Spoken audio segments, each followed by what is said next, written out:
Welcome to Let's Talk About It with Nathalie Ellis. For so long, talking about mental health has been taboo in our society. The mission of this show is to break the silence, break the shame, and break the stigma surrounding mental health by talking about everyday topics that impacts our everyday living in the way we act, think, and feel. So let's talk about it. I am your host, Nathalie Ellis. I am a licensed professional counselor practicing mental health therapy in the state of Georgia since 2001. I have a private practice where I work with individuals, old and young, with behavior, emotional, cognitive, and relationship problems. And my purpose is to empower, educate, enrich, and motivate my clients to become their best self. Our topic today is about trauma and how that impacts mind and body. In my practice, my specialty is treating clients with depression, anxiety, and emotional dysregulation. And oftentimes, a lot of my clients have some type of traumatic experiences. And so today, our special guest is Ms. Djuana Swift, and we'll talk about trauma. Our special guest, Ms. Djuana, is a licensed clinical social worker. She has a private practice called Compassion Fosters Change Counseling Services, and she operates as an independent practitioner. She attended Emory University, where she majored in psychology and received a bachelor's degree. She furthered her education by receiving a master's degree in clinical social work from the School of Social Services Administration at the University of Chicago. Ms. Swift currently provides therapy for children, adults, families who are coping with ADHD, anxiety problems, grief, interpersonal conflicts, trauma, physical abuse, sexual abuse, and or neglect.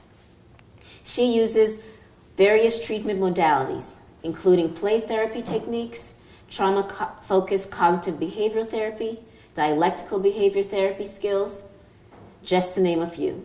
She is passionate about providing therapy to help people overcome adversities and adjust the changes in their lives, to the changes in their lives. Ms. Swift's goal is to provide compassion while helping people find their inner strength for managing the challenges of their life on their own. Thank you for joining us, Ms. Djuana Swift. Thank you. I'm happy to be here. Great. So our conversation today is about trauma. So tell us a little bit about that. What is the definition of trauma? Okay. And I know there's various forms, but... Okay, yes. And, well, trauma is a violent or scary experience in which you could have been or you were actually hurt or murdered. So the person could have experienced the trauma themselves or they could have witnessed it. Wow, so it's to either experience it yourself or witness something where you felt hurt or you felt pain, or it could have been to the point where you felt your life was in danger. Correct. Mm-hmm. Wow, okay. So what are the different types of trauma? What are different kinds? Well, it could be as simple as, just being in a car accident. Mm-hmm. It could be being in a hurricane, a flood. It could be also experiencing physical, sexual, emotional abuse, rape, violence, witnessing domestic violence, being in domestic violence. Mm-hmm. So all those are types of trauma. Wow. So right now in California, there's lots of people who go into the fire. I guess there's the fire in California. Right. That's a form of trauma. That can be traumatizing for them. Pretty traumatizing. Mm-hmm. And then there's still in California, there were a mass shooting not too long ago, last week.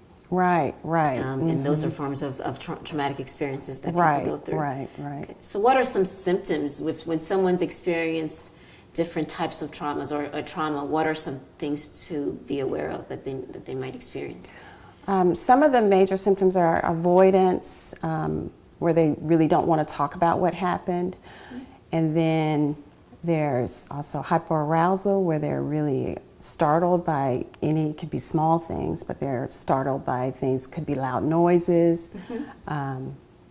Just a lot of talking going on. It could be just anything that's, sirens going off. Those mm-hmm. can be really startling for them. Mm-hmm. And then re-experiencing, so they may experience the event, go back to re-experiencing what happened when they were actually in that traumatic experience. So they may be in a safe environment right then, but then they may go back to experiencing what happened during that traumatic episode. So going back to experiencing what happened or re-experiencing what happened, so even though they're not in the trauma at that moment, but they may go back to it because they're triggered. Right. Right? Correct. And so you mentioned a loud noise could be a trigger. Correct. So there's a lot of things that could trigger sounds, smells. Right.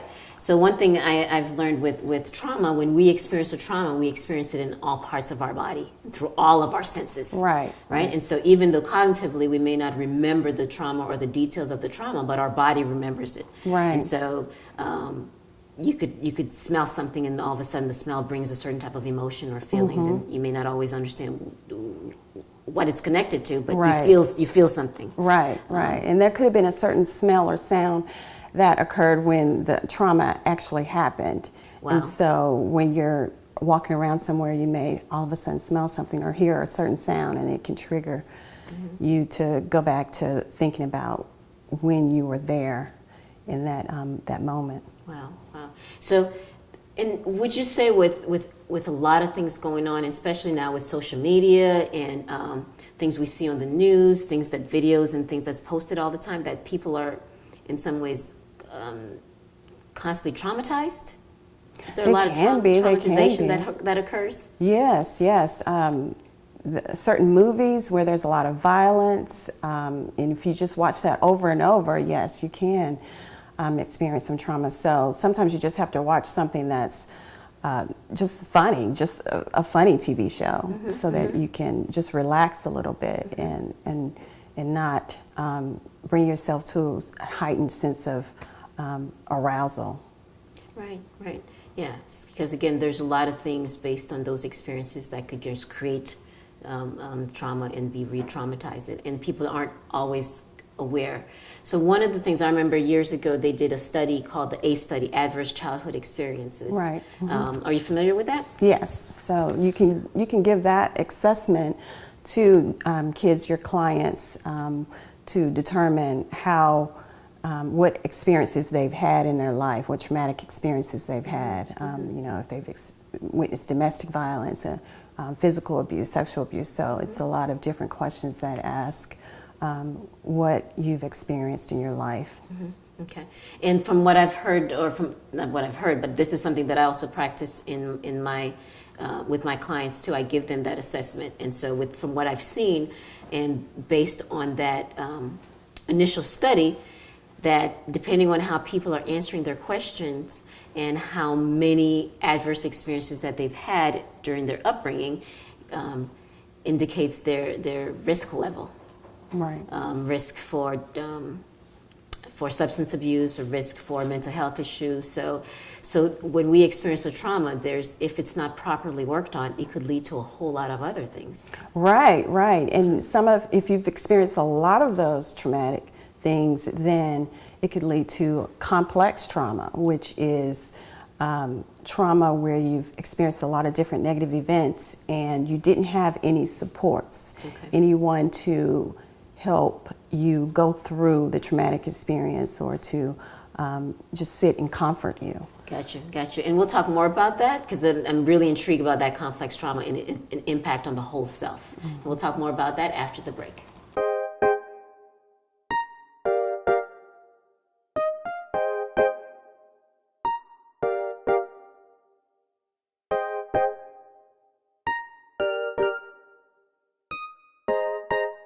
Welcome back to Let's Talk About It with Nathalie Ellis. And we have our special guest here, Ms. Djuana Swift, and we're talking about trauma and how that impacts the whole self, mind and body. And so you talked about the signs of trauma, the different types of trauma and things to look out for. And so how does trauma impact the brain development? What would you say about that? Okay, it can have significant effect on a young child's brain. For instance, a kid who's 5, they will have structural differences in their brain development. Okay. So it's very important to get them the help and love and nurturance and counseling that they need. It's very important for anybody who's experienced trauma to get that support because it can have significant impact on the brain. So sometimes there will be an increase in the stress hormone, which is cortisol. And if that's elevated, it can affect the fight or flight mechanism that people have, which is normal for us because it keeps us out of danger. Okay. Like if there's something that's coming in, we need to get away, that fight or flight response lets us know that, and we're able to get ourselves out of that danger. But if someone has experienced trauma and they may have PTSD, that fight or flight response is changed and it could be damaged. And so you think you're in fear a lot, almost all the time. Yeah. And so you're alert all the time and you're aroused all the time. And so even if you're not in danger and you think you're feeling like you need to run or fight. Right. So it becomes really hard to regulate. Right. Regulate their body, regulate their emotions, regulate Exactly. their thinking, because they're constantly thinking that they're in danger. Right. So the trauma can affect the brain, the cognition, the way you think, your memory. Mm-hmm. It can affect the way you interact with people, your social connections. It can affect all of that. Okay. And so with that, so with social connections, in terms of our relationship, in terms of our interactions with people, right? Perceptions, it right. can impact our perceptions, how we perceive ourselves and how we perceive people. How we perceive others, correct. Right. So one thing I've heard a lot with people who's had traumatic experiences, and you said something very, very important. So the trauma itself, yes, it's unfortunate that those things happen, but in the reality of life, things happened. But it's what happens afterwards, after the trauma. Right. And so the complex trauma and the unresolved trauma is when there's really not a support in place to help the person work through those things. Right. Mm-hmm. Which then makes it complicated. And with that, it starts to impact everything, mm-hmm. And the inability to regulate what's safe, what isn't safe, what's okay and what's not okay. You don't know what's threatening and what's non-threatening. You're always in that heightened state of arousal. Always, wow. And so in our body, how does trauma impact the body physically? In little kids, it can lead to them having bedwetting. With little kids and adults, it can be nightmares. People have nightmares a lot. And memory problems. So it can lead to some people engaging in a lot of fighting. A lot of teenagers may fight a lot. Okay. So it can impact their ability to control themselves, control their anger, control their emotions. Can it lead to psychosomatic in terms of physical illnesses or physical issues? Right. A lot of kids may say they have stomach aches or headaches. Mm-hmm. So, and sometimes they may, but it could be where they're just they're thinking about things that have happened. Sure.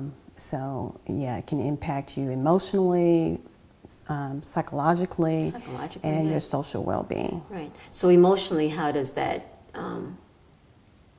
explain it to me a little bit in terms of emotionally? How does the trauma impact emotionally? I get that they're no longer, or they're unable to regulate properly their emotions. So their emotions, what does that mean in terms of it goes up and down, or they don't know if they're happy, sad? What's going on with that emotionally? Right. So being angry a lot, so not being able to go and use your coping skills to help modulate your emotions. So using your coping skills, taking walks, being able to walk away if somebody is yelling, just not get so angry where you have to fight. I've had kids where they just fought a lot because they were traumatized, and they were going to protect themselves. Sure. They're constantly defending. Right, constantly defending themselves. So they have to figure out a way to know when they need to fight and when they can just walk away. Right. And part of that is that need for safety. Right. Okay. Mm-hmm. Yeah, because again, part of what happens when we're traumatized is that safety and security is taken. Right. It's taken away. Right. So you have to figure out how to gain that back, the safety back, and be able to be in control of your emotions and your thoughts. Right. Right. Wow. So that sounds like a lot. That sounds like a lot for a child who, because I've had kids as young as 3 who's come through my door and who's experienced neglect, who's experienced abuse, and they don't even have language or full language to even speak on these things, right. or but then they've already experienced these things, and so how do you help navigate that child to understand what's going on in their body, in their thoughts, in their feelings? How do you work with them on that? Well, first it would be with little young kids, it would be just helping them to identify their emotions. So, you could show pictures of different faces with different various emotions and have them just pick out the emotions, and you repeat and you verbalize what emotion that is. If it's anger, if it's happiness, if it's excitement, being scared. So you have them identify their emotions. Then you work through maybe some deep breathing techniques, things where they can play and maybe they can draw and color. Okay. But you can help the kid with regulating their emotions that way if they learn different coping skills that they can do at their age for managing their emotions. Yeah, so I love what you said about ways to help the kids, and I'm curious if there's also ways, because again, that kid becomes an adult, and if no one's really giving them the tools and skills, then they take those unhealthy patterns into their adult life, and what tools they have then. But we'll definitely talk more about that after the break. Okay.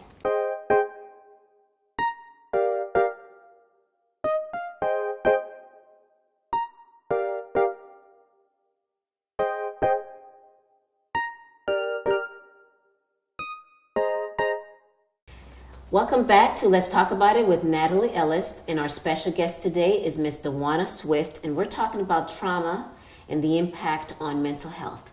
So thank you, Ms. Swift, for joining us. And earlier, right before the break, you talked about ways and strategies to help the child work on regulating their emotions, identifying their emotions. And so what happens because oftentimes there's a lot of children who don't get the help, who doesn't get the support, and so they don't learn these skills and they don't learn how to do that, and they now are adults. And so when working with an adult, what are some strategies you would use to help them manage their emotions or regulate their emotions? Well, we do talk about deep breathing. You can do mindfulness techniques. I talk about different music that they can listen to that's relaxing, that's calming, doing different coping skills, going for walks, talking to friends, just doing things to take care of yourself. Self-care is very important in that way. So doing things that will help you feel good about yourself, that will uplift you. So I like to go to church, I pray, so that uplifts me. So whatever you have that can be beneficial, that will be as a support for you. So it could be friends, it could be your faith. Yeah. So any of those things. And there's lots of research that talks about spirituality as a great coping mechanism, because oftentimes people tend to be more resilient when there is a faith or something that they believe in. Right. And so that's a great strategy too. And so how would somebody know that I've had these trauma? First of all, recognizing that they've had trauma and it's really starting to get in the way of their everyday living. And what should they be paying attention to, and when should they go get help, professional help? So if you're not able to concentrate, at work, or even for kids, if they're not able to concentrate on their work at school, not able to get the work done, the kids may be constantly fighting at school. Adults, you may be getting upset really quickly. You're easy to get upset when your supervisor says something to you just to correct you.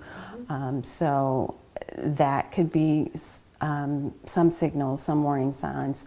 And then you should seek counseling. I think you should try to find a counselor in your area, because it's very important that you find someone who can provide some support for you, and who will just listen to your concerns. Definitely.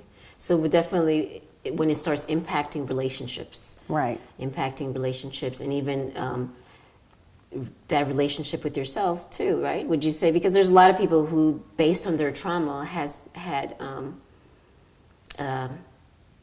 that's created low self-esteem or has created negative self-talks. Right. You know, and so how does that then impact all of this? Right. So that could be really detrimental when you have that negative self-talk, because if you're constantly telling yourself negative things, then you start to believe those things.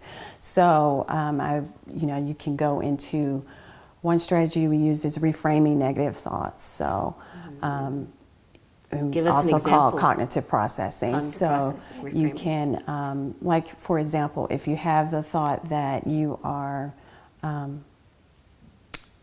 why can't I be perfect? I don't know why I'm not perfect like everyone else. Then you reframe that thought. What's another more helpful thought? Well, no one's perfect. Okay. So and you have to tell yourself, no one's perfect. I have friends who support me and love me the way I am. They love my flaws. They love the good qualities I have. So you have to constantly reframe those thoughts and think of more positive things. Okay, well, great. Those are definitely great things to help those individuals that may not know that they're in a position where they need help. Right.